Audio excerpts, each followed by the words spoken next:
The U.S. Federal Reserve raises interest rates again in an effort to tackle high inflation. We'll discuss what the decision means for the U.S. and global markets. Hello, I'm Mike Walter, filling in for Anna Naidu, and this is The Heat.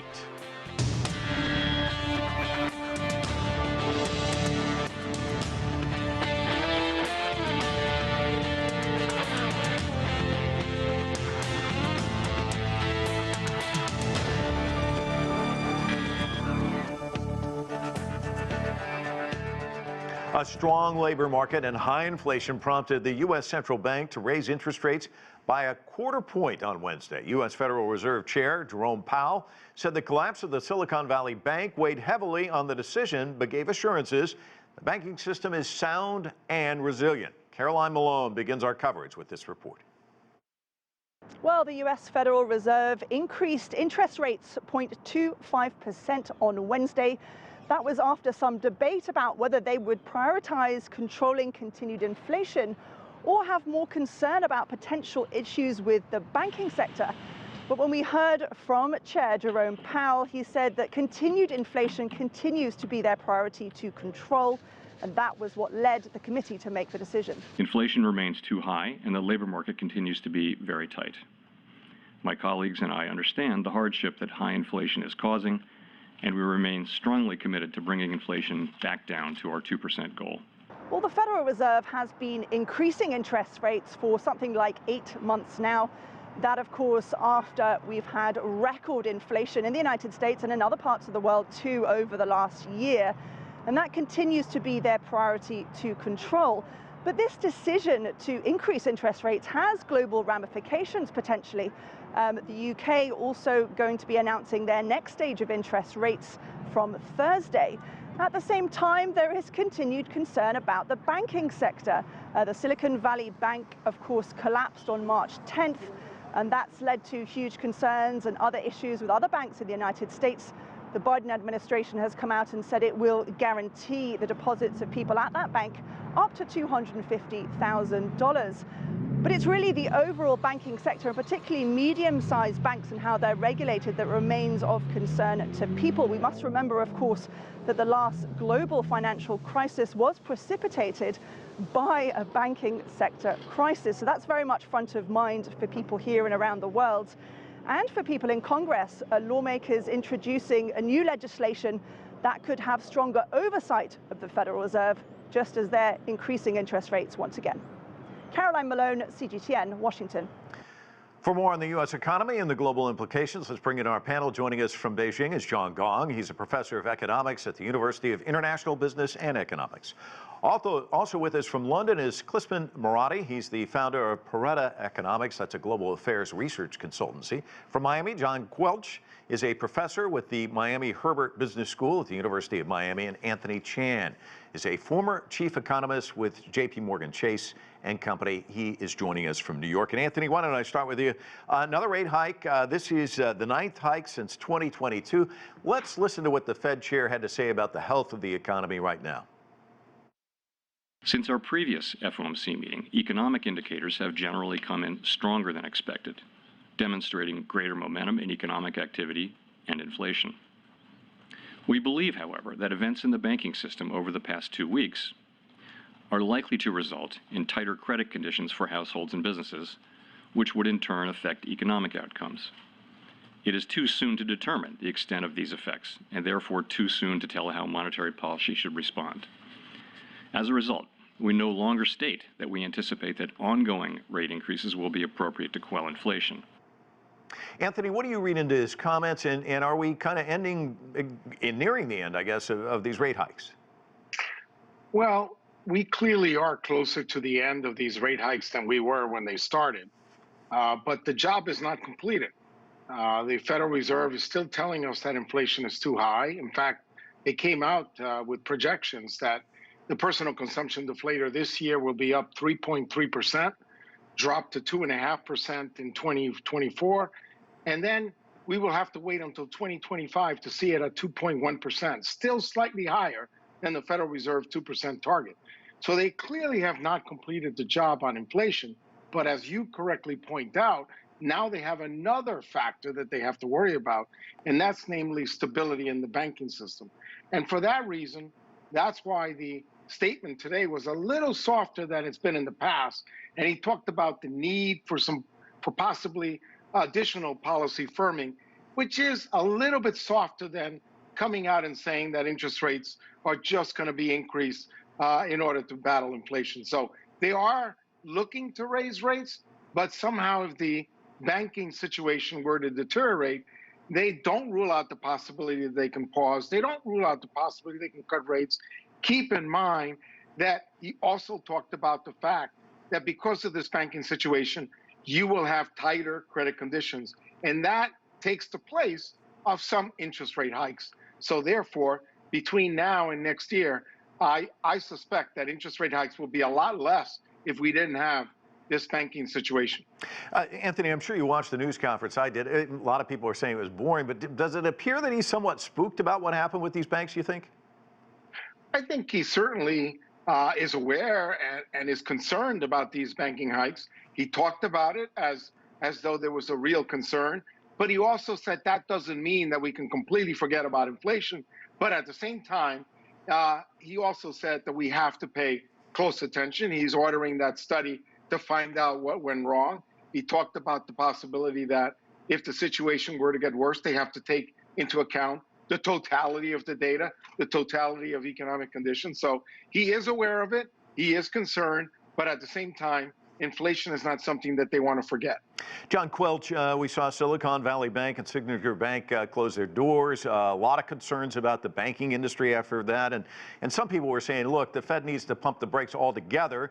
We did hear from the Treasury Secretary, Janet Yellen. She went up to Capitol Hill to kind of calm down lawmakers, say, look, everything in the banking industry is just pretty well in a good shape. He said the same. He said it's strong, it's sound, it's resilient, it's well capitalized.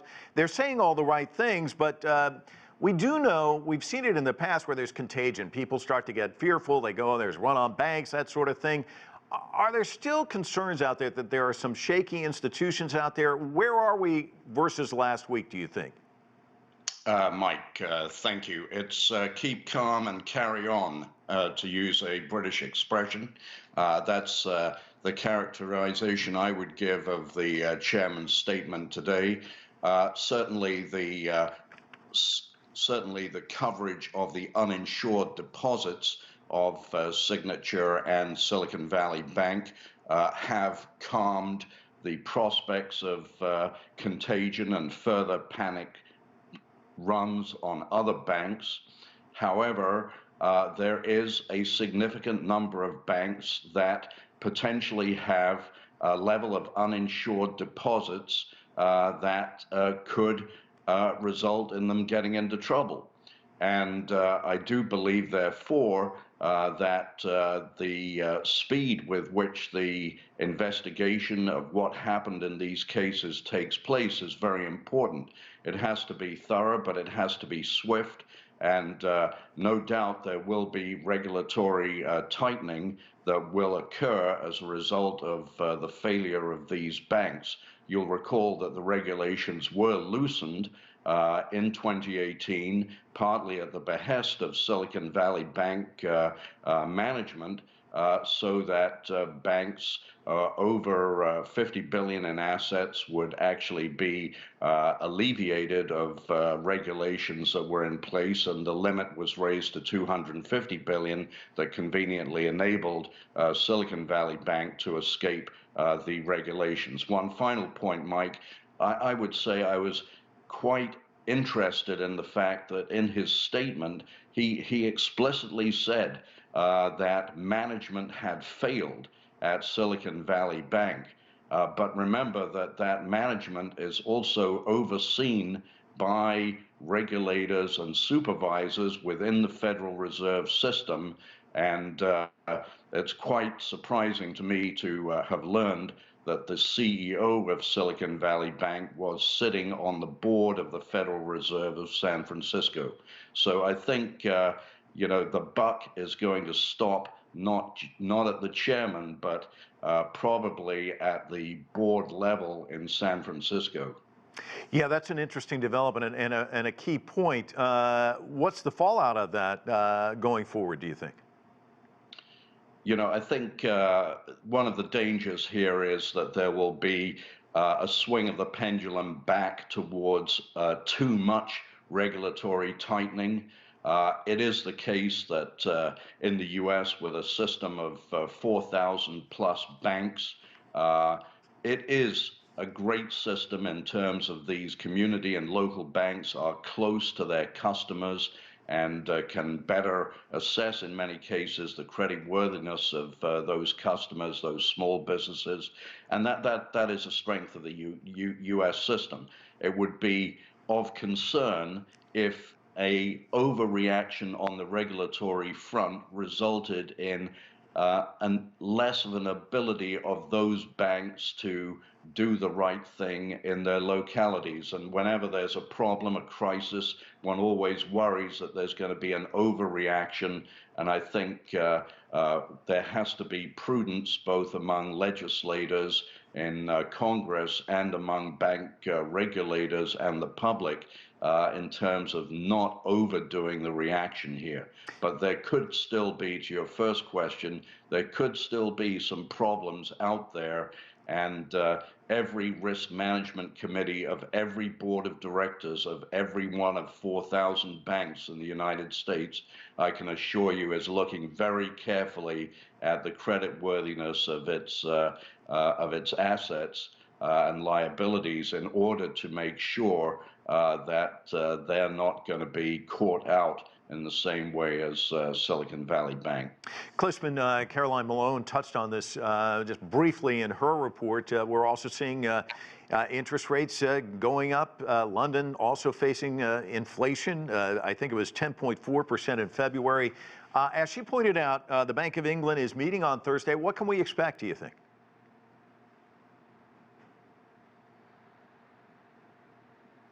All right, we're having issues with Klisman's shot. We'll try and get back to him in just a moment. John Gong, China, though, it's a different story altogether. I think the last time you and I spoke, it was the two sessions and the growth estimates for the GDP, I think, was around 5%. We're seeing some actually coming out with estimates much higher. You were rather bullish as well.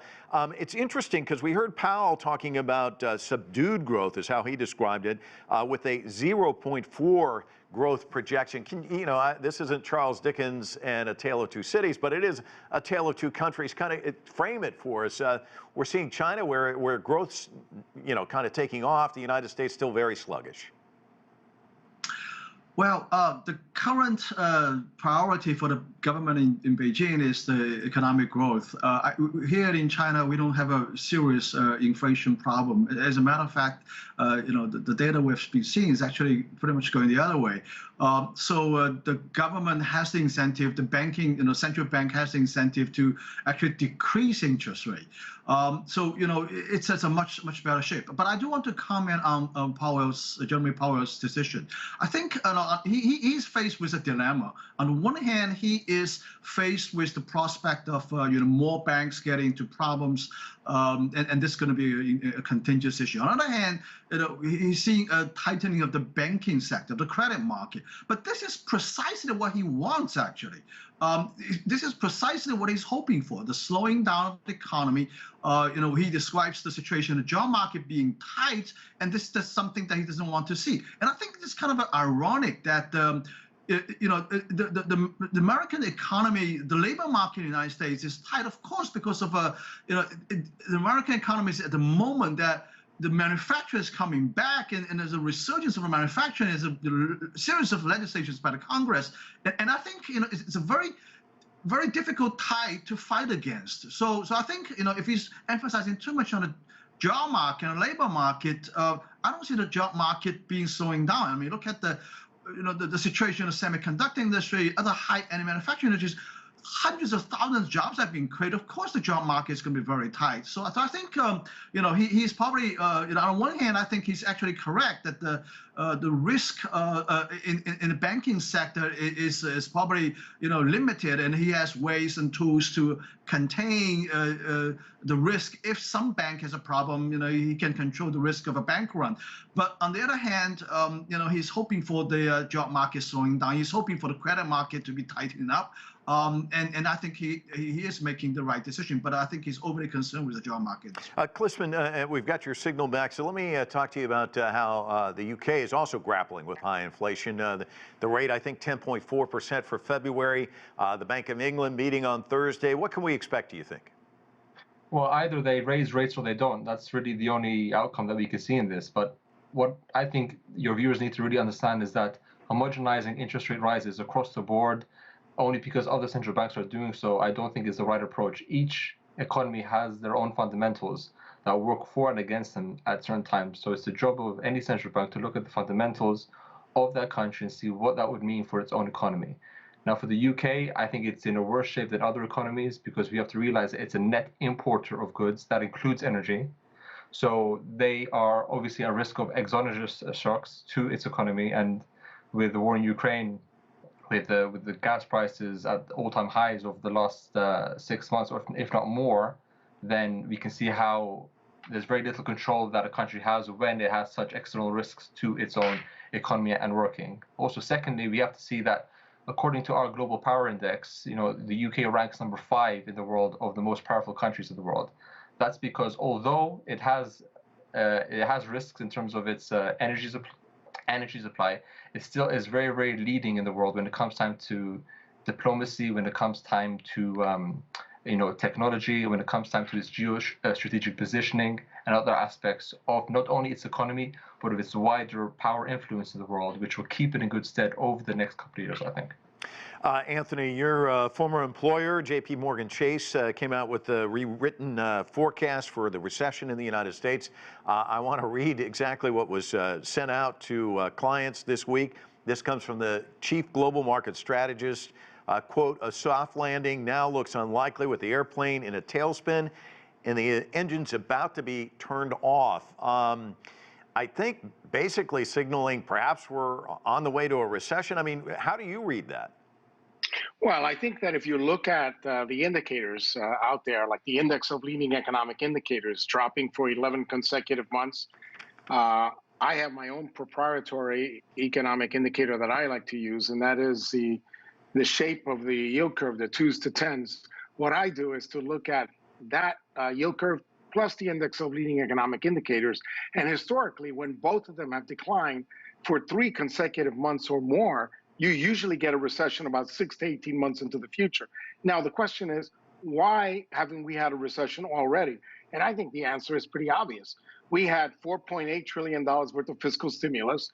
And of course, we had $5 trillion almost of quantitative easing. So when you look at both of these factors together, you basically saw that as you were approaching these indicators telling you that things are slowing down, you had so much forward momentum.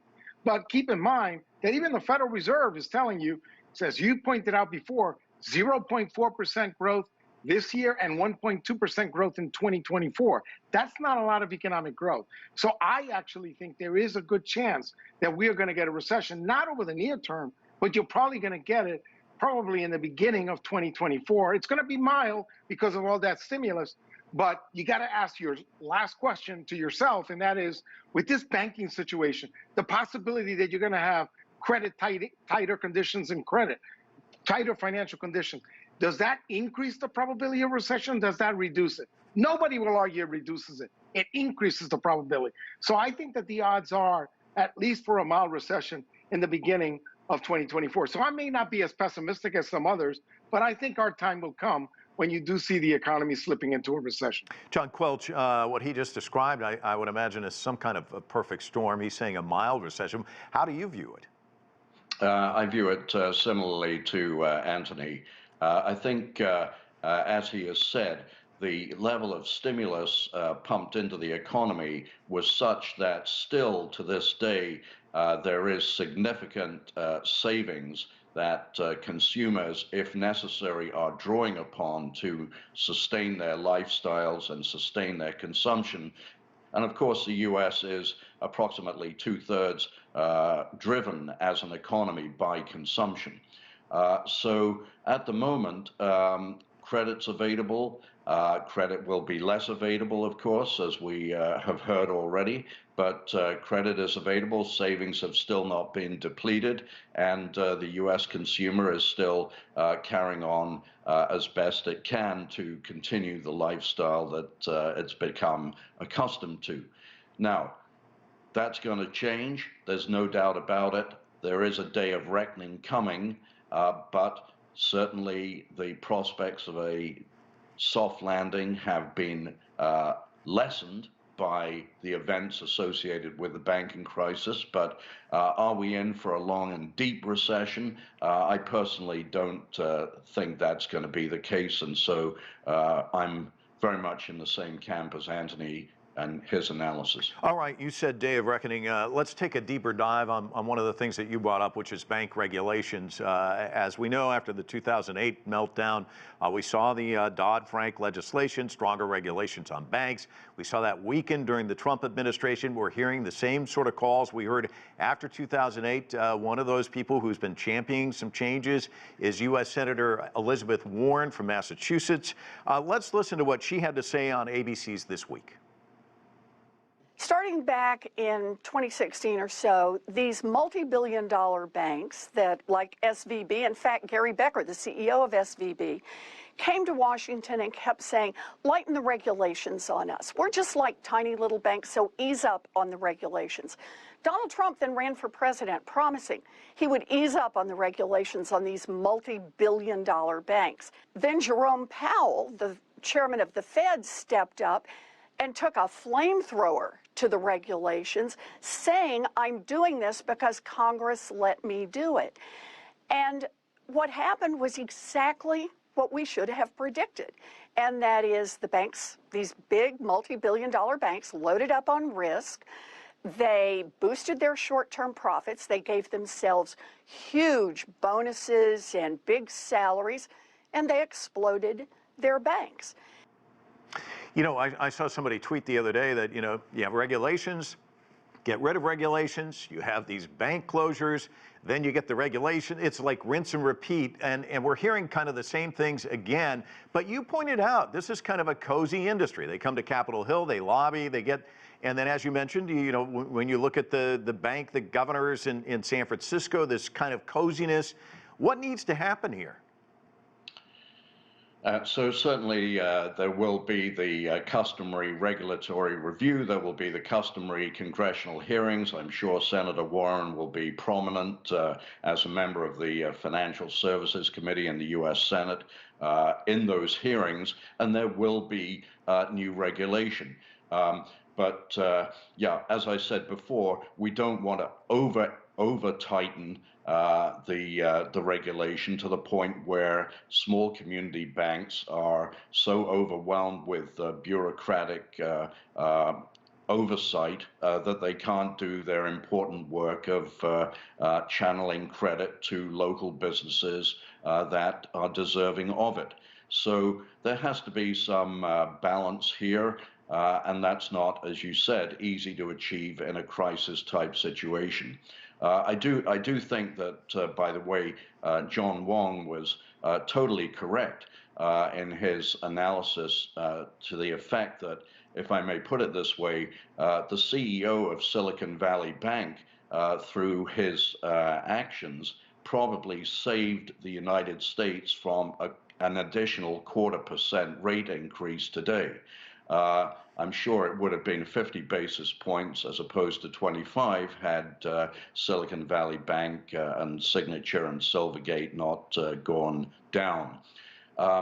So, yes, there will be regulatory oversight, and what we've got to make sure is that we don't wreck the banking industry and all that's good about it. By the way, as far as the coziness of the industry is concerned, let me point out that it is an industry that comprises over 4,000 individual banks, and there's no other economy in the world that has that level of internal competition that the U.S. banking industry offers.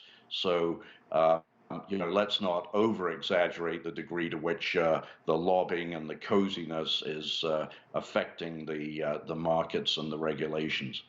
Klisman, another big story in the UK, thousands of staff at 150 universities in the UK are pressing ahead with more planned strikes. They're upset about wages, their welfare, or their pensions rather, and they've been doing these strikes on and off for some time now. Cost of living, of course, up dramatically. You mentioned the heating costs soaring. Some of these people have a salary, and yet still they're going to food banks to try and get food just to survive. What's been the impact of these strikes, would you say? Well, the impact has been many, but one of them I think is lack of social mobility. I think that's something that a lot of people in the UK are talking about, because not only do you have a situation where you have a lack of productivity of those in the workforce, although 500,000 people in the UK have voluntarily taken themselves off the labor market, which means in the long term their skills there'll be a big skills gap and skills lag for those people, and future earnings will be lessened. But I think when it comes down to the public sector, they rely on obviously the government to pay them, and government have to either borrow more money to pay them or reduce inflation. So that they're doing a bit of both. But this is leading to a lot of frustration in the public sector, especially in areas like healthcare, where it's naturally a crucial part of the public sector to have it run smoothly. And we're seeing backlogs of appointments, of surgeries, of a whole host of medical procedures that have come due to the panic and due to the forced closure due to COVID. And these backlogs of appointments are now slowly being taken care of. Mm-hmm. But it's a lot of frustration in the UK, especially amongst the public sector, because they can't demand higher wages due to from government, because there's a lot of negotiating that happens. Whereas right. If you're in the private sector, it's much more volatile, and you can get higher wages for your work. John Gong, I'm going to give you the last word because I want to get your thoughts on the China's new premier traveling to Hunan province to talk about high quality development and advancing high-end manufacturing. How important is that going to be for this drive to kind of gin up China's economy? We've got about a minute left. Yeah, this is an extremely important issue. I think I can't talk about this without mentioning the context of the United States and China's competition. As we know that manufacturing is the center of China's economy, especially the high-end manufacturing, and because of the competition between the two countries, several industries are being choked essentially by Washington. And I think the government here in China has decidedly determined to adopt a indigenous development strategy. So I think this is extremely important for the economy, even from a national security interest. So I think the government will keep pumping investment into these sectors. And in the meantime, I think, as I mentioned, the regulators in China essentially is facing a much better situation. It doesn't have high inflation, thankfully for China's access to relatively cheaper energy products at this point. So I think from the economist perspective, we're much better, and that's probably something that the Beijing government is very happy with. All right, we're going to have to leave it there. I want to thank all of you for joining us. It's been a great discussion. It's all the time we have. I'm Mike Walter in Washington, D.C. Thanks so much for watching another edition of The Heat.